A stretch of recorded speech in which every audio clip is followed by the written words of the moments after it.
the multiple interpretation possibilities of science fiction film Ex Machina. We have three main characters: Caleb, Ava, and Nathan. Caleb wins a lottery or something like this, and then gets transferred to a house. In this house we find Nathan and Ava. Ava is an artificial intelligence that also looks like an artificial intelligence, but she is a humanoid, which means she has kind of a body that looks quite human, but not quite, because parts of her body are actually not kind of a silicone prosthetic, but we actually can see through it. So we can see the different wires running through her, so it is kind of obvious that she is an artificial intelligence. We also have Nathan, who is kind of the solo entrepreneur who founded or who created Ava. We later in this movie also find out that there is Kokio, or Kyoko is her name, and she is a servant there, and it turns out she is also a machine and also an artificial intelligence, but she cannot speak. Nathan then explains to Caleb that he is part of an experiment, and this experiment is to find out whether Ava is truly conscious, and she's capable of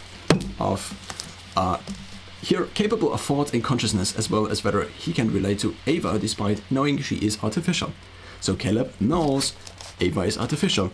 Nathan knows that Caleb knows that Ava is artificial. Ava seems to somewhat know then that this is kind of what Caleb is in for, and so she kind of makes up this plan, and during the movie then basically tries to bond with Caleb, and we later find out that Caleb also is specifically selected for Ava, and Ava is specifically made for Caleb by Nathan. Nathan is then the third party, kind of the observer, who then tells also Caleb, well, that maybe he shouldn't trust this artificial intelligence. Caleb also finds out later that there are multiple versions, with Kyoko being one of them, and he finds basically this cabinet where there are multiple robots inside.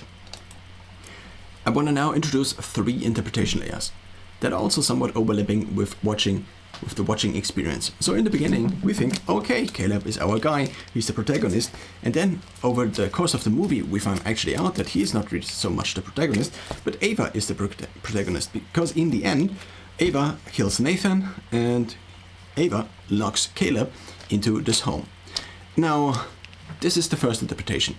During this movie we already find out that Caleb begins to question whether he is actually just there to analyze and basically to determine whether Ava is actually truly conscious, but he begins to question this and begins to also cut his own skin open in order to see whether he might be an artificial intelligence, and also basically so he might be part of a bigger plan where also he is observed. So instead of Nathan observing just Ava and also Caleb observing Ava, Nathan would observe Ava and Caleb. So the whole experiment would be about the interaction. Now, he actually cuts himself open and he finds blood.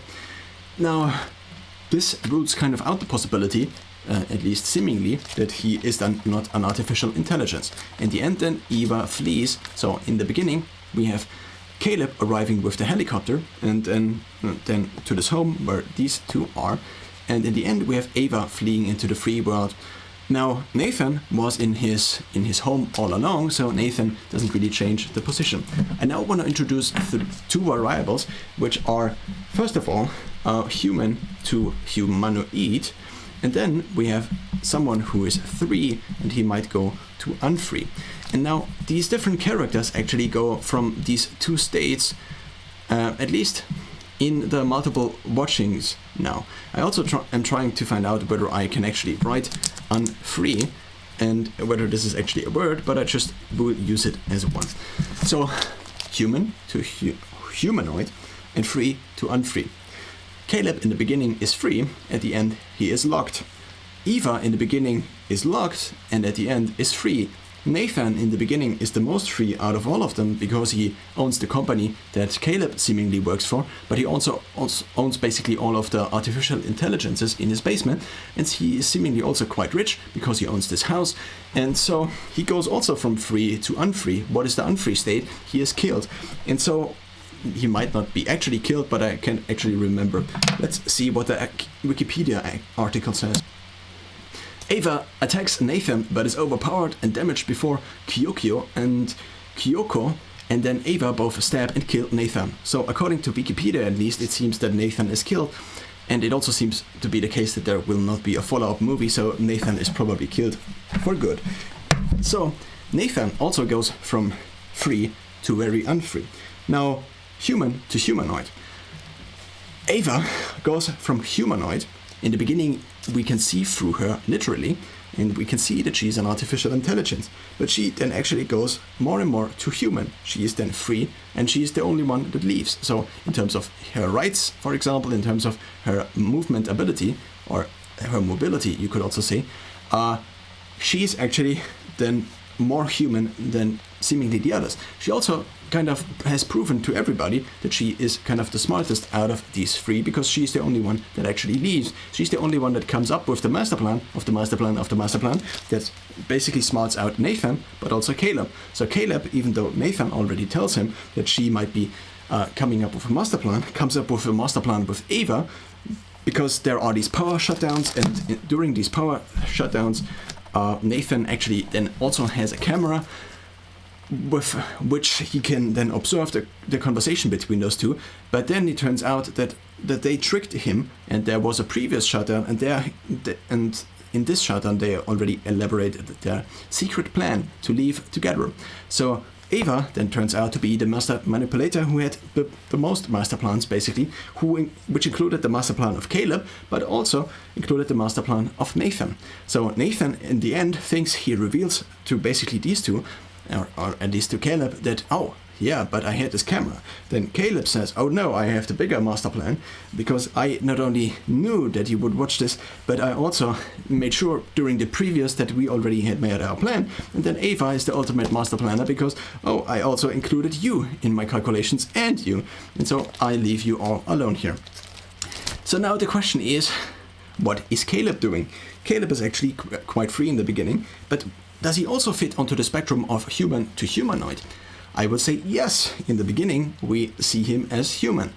We don't suspect that he is not human, because he is driven by this pilot that flies over the lands of Nathan, basically. And Caleb asks the helicopter pilot who owns all of this. And similar to Thrust Speed, A Tale by the Grimm brothers, where the protagonist, or the female protagonist, also she's a princess, also asks kind of unassuming, oh, who owns all of this? And then it turns out it's this bigger thing, which is Nathan in this case, and in the case of the Tale, or, well, in the case of Thrustbeat, it's actually Thrustbeat himself who turns out to be then the king in the end.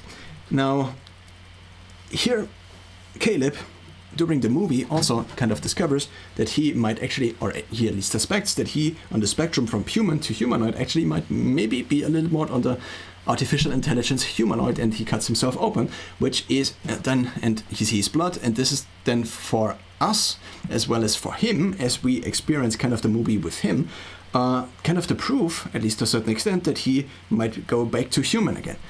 But then in the end, the question is now artificial intelligence smarter or not smarter? Now, this is now the second interpretation. The first interpretation we already saw. And this is basically that Nathan is a human, that Caleb is a human, and that Ava is the only intelligence who basically trumped all of them.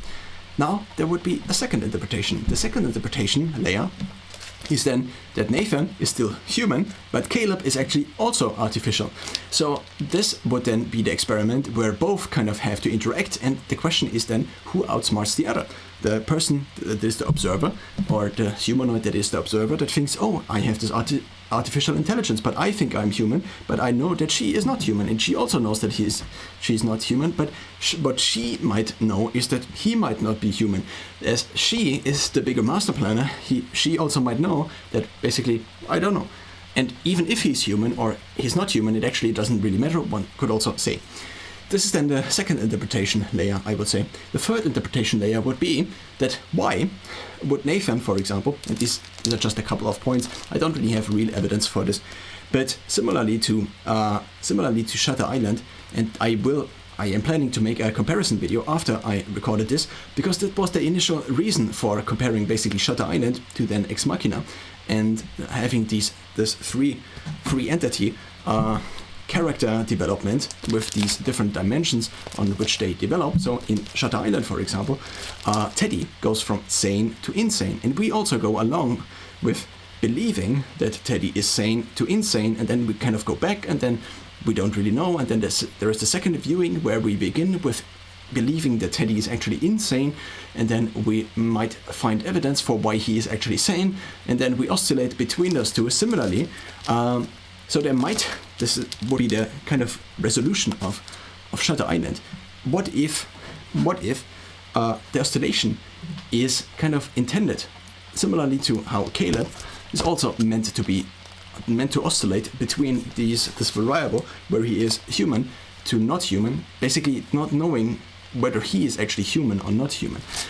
So back to now this here, where we have now these three characters, and the third interpretation would be maybe there is an additional observer. Similarly to how I also made a point in Shutter Island that there would be an additional observer, which we already kind of know is the US government or some representative thereof, who sent Teddy either by jurisdiction to this island a couple of months ago, we don't know, or who sent Teddy as actual US marshal to this island.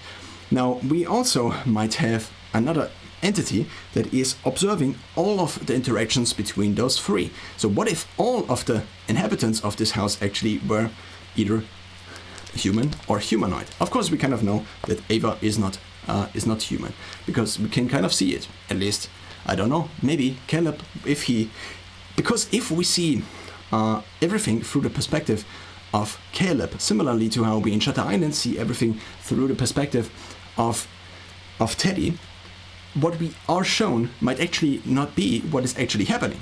So it could be, for example, that Caleb is just programmed to see Ava as an artificial intelligence. But this is now maybe a little bit of a far reach. What I'm basically trying to say is that on the spectrum from insane to sane, or in case of Shutter Island, from evil to not evil, who is actually the evil part of all of this, we also might oscillate between the interpretation, or between believing, or Caleb might be artificial, he might be humanoid, or he might be human. Ava, we kind of begin to believe or we begin to see her at least as more human, even though we kind of know, but what is the knowledge that is provided by our lens through Caleb? Also questionable. Also Nathan do we actually see Nathan in the movie eating something? I don't know. He kind of drinks different shakes. We also see him boxing. He also acts somewhat weird, and Caleb is also acting somewhat weird. So what I'm trying to say is, what if all of these three are actually humanoid and there is an additional observer? I don't know now if there is evidence for it, but it is a house where there are everywhere cameras. So it is also a house that is quite lonely. Think about it. If you fly for maybe 2 hours with a helicopter through basically nowhere, maybe this would be a good starting point for having an experiment with 3 different humanoids, where then we see who is actually escaping. And we then take the escaping one with the helicopter that just happens to come by. If Nathan, for example, is actually this entrepreneur who made up basically this artificial intelligence, who founded, or not founded, but invented this artificial intelligence, or made these sleeps in artificial intelligence and humanoid robots, why would he live in the middle of nowhere? It could be the case that he doesn't need Amazon deliveries or groceries or something like this, and has everything delivered because he's so rich and so on and so forth. But also maybe he's actually that isolated, and he just believes that he is this rich guy who invented these robots, but in fact he is actually just one of them. And so these are the 3 interpretation layers of Ex Machina. And similarly to Shutter Island, we also might go along between believing, oh, okay, but no. What I'm actually trying to say is that we oscillate between AI, not AI, AI, not AI, AI, not AI, and a combination of those is kind of results in all of the different interpretations that would be possible. Yeah, that's it.